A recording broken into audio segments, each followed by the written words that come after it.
dear students to the another online lecture of English 2. In this lecture we will learn about a very famous artist and sculptor, that is Michelangelo. So this is the second prose chapter of your book, written by another famous name, that is by Gulzar. This chapter is a work of translation, that is originally it is written in Hindi and Urdu and then it is translated to English. So students, before we start with today's lesson, I would like to brief you all with a few terms that we will come across as we will read the chapter. Let's have a look at the place where this story is set, that is Rome and Florence. As you can see both the cities Florence and Rome on the map. Now Rome is the capital of Italy and it used to be the main center of arts and artists during Renaissance. Michelangelo used to live in Florence, then he had moved to Rome for work. In Rome he met Pope Julius, who commissioned him to paint frescoes on walls and ceilings on the Sistine Chapel. This story dates back to the time of Renaissance. Renaissance literally means rebirth, and it was a movement that covered the 15th and the 16th centuries. The Renaissance was both rebirth of ancient classical mythology, literature and culture, as well as of humankind. All the great paintings such as Mona Lisa, Last Supper, the paintings of Sistine Chapel are gifted to the world during the Renaissance period. As you can see, a point that is mentioned in the slide, wealthy patrons. Now in the chapter that we are going to read, we will come across a word, Medici. The Medici were the wealthy patron of Florence. That means they used to give work and financially support the artists of the Renaissance period. So in this chapter the Medici family pays up for the work of Michelangelo.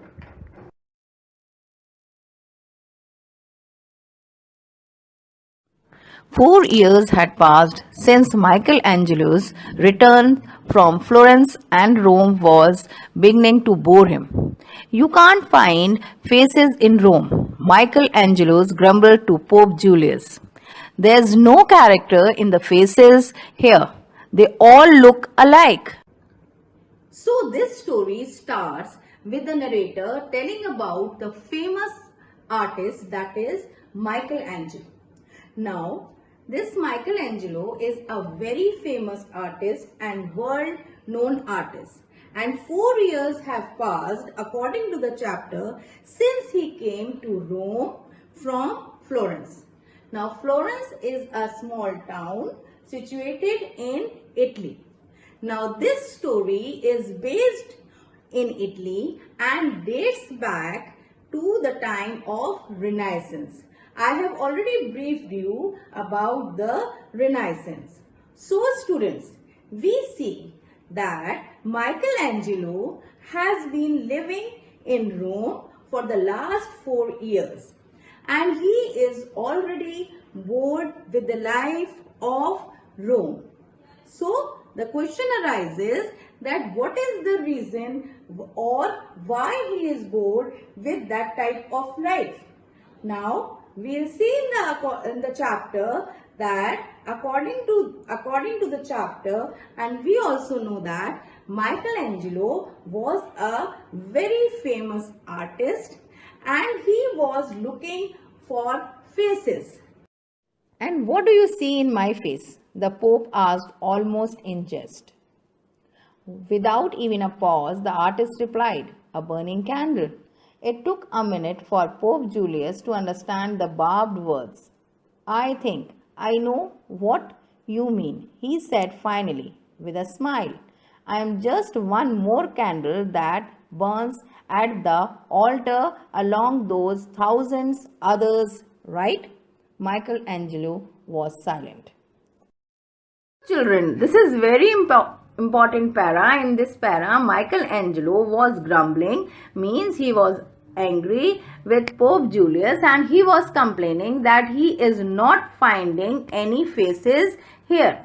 Pope Julius jokes and asked him that what he sees in his face. Michelangelo replied that he sees a burning candle in Pope Julius' face.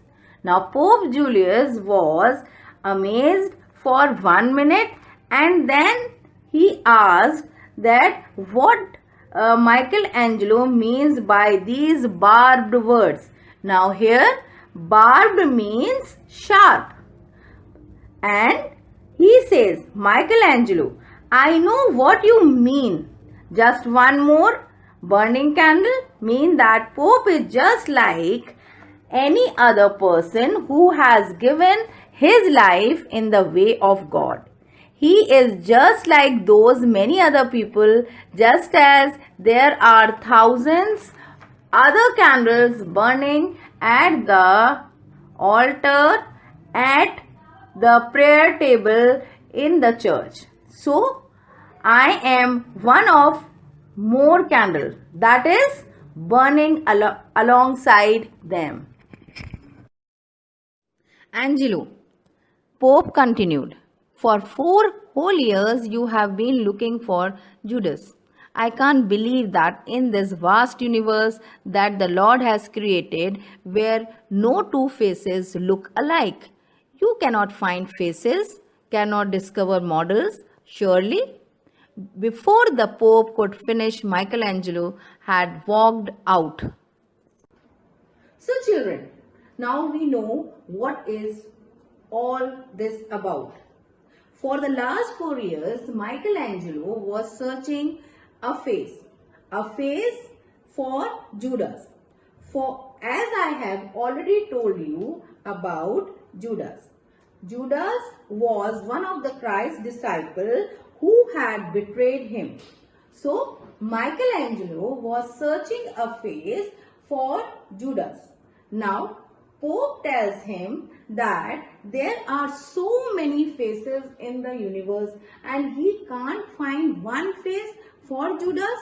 So we can see over here in this para that Michelangelo was a moody person. He without any word he walks out from the room, and Pope 4 years ago, Pope Julius had commissioned Michelangelo for a special task to paint frescoes of important events from the Bible on the walls and the ceiling of the Sistine Chapel. Now they were nearly done. Only the Last Judgment remained unfinished. So, as Michelangelo was walking out, in this para we see that Pope Julius pensively here means thoughtfully, look at this moody painter. Remarks how all this started.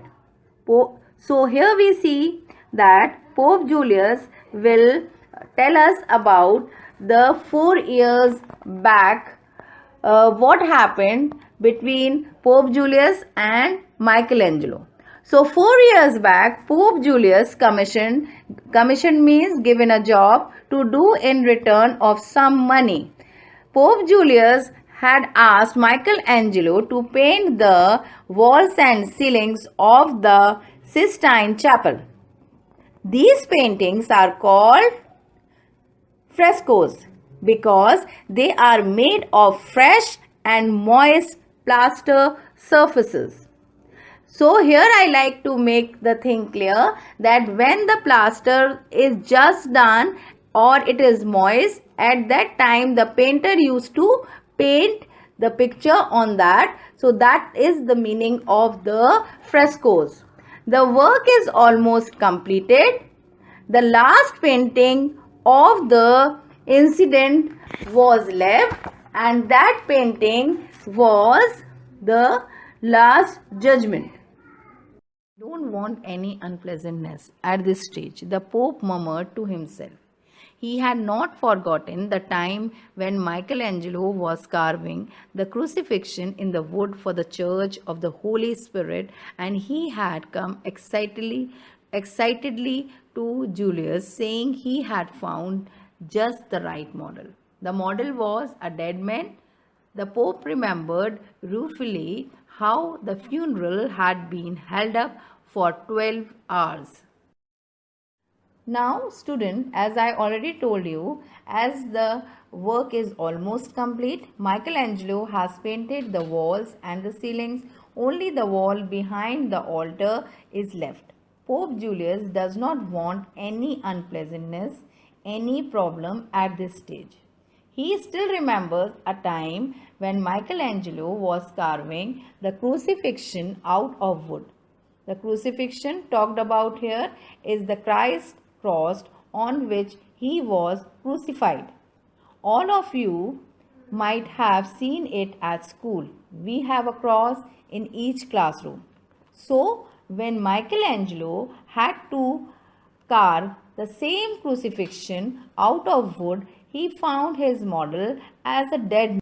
And over here, students, Pope Julius ruefully means sadly remembers that because that dead man's funeral was held up for 12 hours.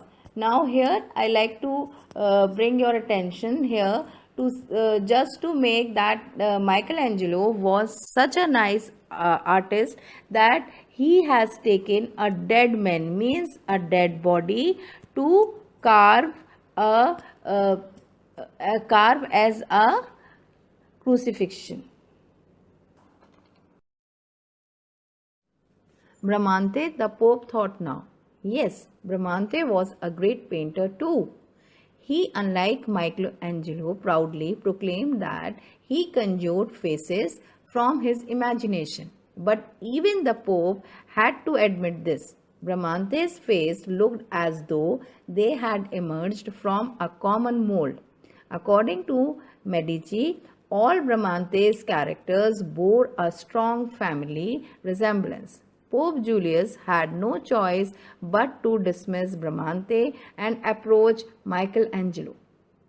Here students, Pope Julius remembers about the another name also, another painter also. He is from Italy. So another painter name was Bramante. Now he was also a great painter, but he was not like Michelangelo. He proudly told this painter Bramante proudly told everyone that he conjured, that is, he created the faces from his own imagination. But again, Pope Julius agrees to the fact that all the faces which is created by Bramante is very similar to each other. They are made similar to each other means they are made with a same mold. That is, their features are very similar. So students, one more thing I just want to make it very clear here, that is the word Medici. What do we mean by the word Medici? Medici are those families which are very rich and at that time they live in Florence. So here these families pay for the artist. Those who are good artists, these families support them. So now these families means the Medici asked Pope Julius to approach Michelangelo because Michelangelo was much better than Bramante. The reason already I told you, because his paintings are not similar as the painting of Bramante. 4 years ago, Michelangelo had started painting the ceiling of Sistine Chapel. He would lie for hours beneath the ceiling of the Sistine Chapel, staring at it and muttering to himself. In those lime-coated brick and mud walls, Angelo was searching for faces, the faces of Jesus, the Virgin Mary's, and Judas. He swore he could see their flesh and blood forms, but their faces, he mumbled, their faces are buried deep in the verses of Bible. They elude me. He groaned. They continue to elude.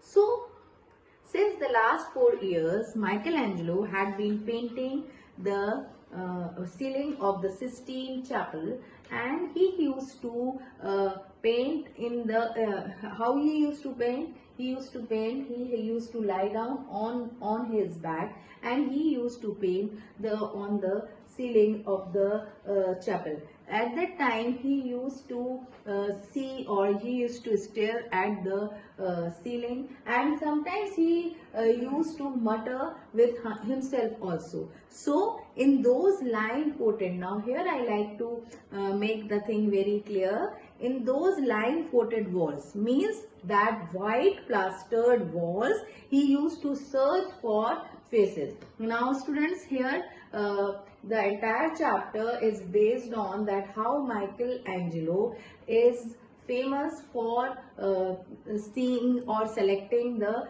faces. So here also he is doing the same thing. He used to see the faces here on these ceilings also. So he was searching the faces. Now here he was searching the faces of Jesus, Virgin Mary and Judas.